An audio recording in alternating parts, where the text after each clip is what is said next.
Good morning सर्वांना. श्री स्वामी समर्थ. मी आहे अमृता आणि माझ्या ब्लॉगमध्ये तुमचं खूप खूप मनापासून स्वागत आहे. तर एक छोटासा शॉर्ट व्हिडिओ मी तुमच्यासोबत शेअर केला आहे. त्याच्यामध्ये मी सांगितलेलं आहे किंवा एक दोन व्हिडिओ मागेच मी शेअर केले आहेत. त्याच्यामध्ये मी सांगितलं आहे की आम्ही जाणार आहे बाहेर फिरायला. तर आम्ही कुठं चाललेलो आहे आज ते तुम्हाला सांगते. तर आम्ही आज 2-3 दिवसासाठी चाललेलो आहे महाबळेश्वरला. आणि रस्त्यामध्ये जाता जाताच काही ठिकाणं आहेत ते पण पाहून मग तसंच पुढे जाणार आहे. सकाळी पहाटे लवकर उठून आम्ही तयारी केली आणि नाश्ता पण बाहेरच केला. तर हॉटेलवर थांबलो होतो. पोहे हा साधाच नाश्ता केला कारण प्रवास लांबचा होता आणि उलटी मळमळ कोणाला होऊ नये म्हणून तेलकट किंवा दुसरा काही नाश्ता न करता पोहेच खाल्ले. हॉटेलच्या बाहेर दगडी वस्तू विकण्यासाठी ठेवलेल्या होत्या.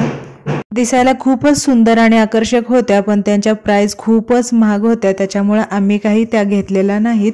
आणि आता आम्ही निघालो आहे वाईला, जे महाबळेश्वरच्या जाताना रस्त्यावरच लागतं.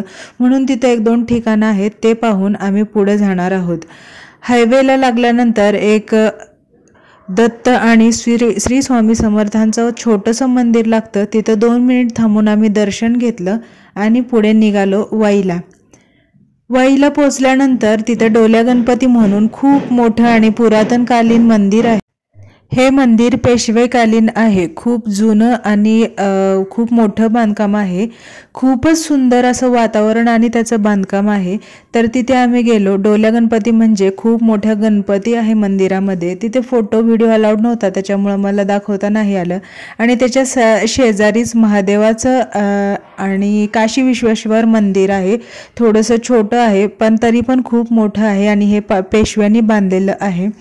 तर आपल्याला बघितल्यानंतर लक्षात येतं की आपले जे पेशवे होते, मराठे होते, त्यांनी किती मोठ्या प्रमाणात मंदिर आणि किती सुंदर बांधून ठेवलं आहे. तिथे गेल्यानंतर खरंच नवल वाटतं. तर या गाभाऱ्यामध्ये खूप छान अशी दगडावरती कलाकुसर केलेली आहे. व्हिडिओमध्ये तुम्हाला दिसते बघा. आणि ते पाहून खूप सुंदर वाटतं आणि असं मनामध्ये विचार पण येतो की हे केलं कसं असेल किंवा हे त्या लोकांना तेव्हा कसं पॉसिबल झालं असेल, जमलं कसं असेल. तर असं इतकं सुंदर ते मंदिर होतं. तर हे मंदिर बघितलं आणि तिथून असं पुढं जाऊच वाटत नव्हतं किंवा तिथून निघूच वाटत नव्हतं, एवढं सुंदर तिथं वाटत होतं. आणि मंदिराच्या समोरच नंदी आहे. ह्या नंदीची खासियत म्हणजे प्रत्येक लोक येणारे दर्शनासाठी या नंदीच्या कानामध्ये आपली इच्छा बोलत होते. असं म्हटलं जातं की एका नंदीच्या कानामध्ये आपली इच्छा बोलली तर ती नंदी महादेवापर्यंत पोहोचवतो आणि ती इच्छा आपली पूर्ण व्हायला मदत होते. रेयांश आणि रेयांची वहिनी दोघांनी खूप मस्ती घातली मंदिरामध्ये, त्यामुळे अजून थोडासा वेळ लागला. आणि आता याच मंदिराच्या पाठीमागे आम्ही चाललो आहे. तिथे नदी आहे, कृष्णा नदी जाते त्या पाठीमागून. पण नदी खूप सुंदर आहे आणि तिथे छोटे छोटे जलकुंड पण बनवलेले आहेत. सगळेजणच काही तिथे आले नाही, पण आम्ही गेलो होतो. पण नदी खूप घाण केलेली होते. तिथं कपडे धुणारी किंवा कचरा वगैरे सगळं म्हणजे पाण्यामध्ये पाय ठेवू वाटत नाही, इतकी घाण ती नदी करून टाकलेली आहे लोकांनी. तर तिथे आम्ही थोड्या वेळ गेलो. तिथून थोडंसं मंदिराच्या साईडला बघितलं ना, खूप सुंदर वातावरण वाटत होतं. दुपारचे 2-1 तरी वाजत आलेले होते, पण वातावरण सकाळी 10 वाजल्यासारखंच होतं. तिथून मंदिरापासून त्या 4 किलोमीटर अंतरावर आम्ही गेलो नाना फडणवीस म्हणजे नाना पेशवे यांचा वाडा पाहण्यासाठी.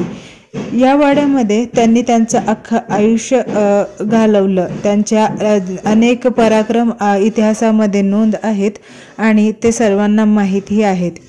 त्यांनी वापरलेल्या तलवारी, त्यांच्या ढाल किंवा इतर टोप वगैरे सगळे तिथे ठेवलेले आहेत, संदूक वगैरे. तर आम्ही वाडा पाहण्यासाठी तिथं गेलो. बाहेरून व्हिडिओ काढण्यास परवानगी होती, पण आतमध्ये फक्त फोटो अलाउड होते, म्हणून मी ते तुमच्यासोबत फोटो शेअर केलेले आहेत. आणि या नाना पेशव्यांनीच, नाना फडणवीस आहेत, यांनीच वाड्याच्या पाठीमागे खूप थोडंसं अंतरावर मागे मंदिर दिसते, ते मंदिरसुद्धा यांनीच बांधलेलं आहे. ते डोल्या गणपती मंदिर दाखवलं ना, ते सुद्धा यांनीच बांधलेलं होतं.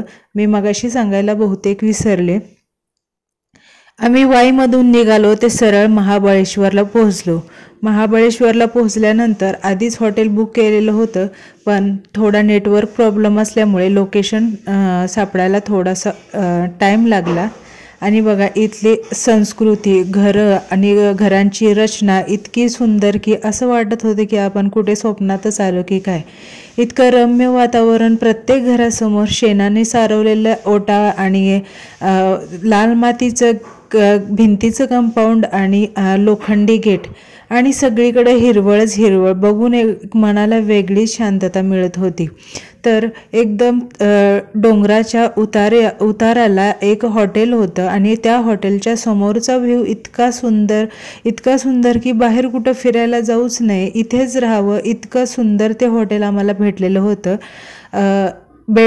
आम्हाला जी रूम भेटली होती, रूमच्या समोर गॅलरी होती आणि गॅलरीमध्ये उभा राहिल्यानंतर समोर एकदम पहाड आणि दरी आणि नदी होते. तर हा व्हिडिओ मी इथेच थांबवते.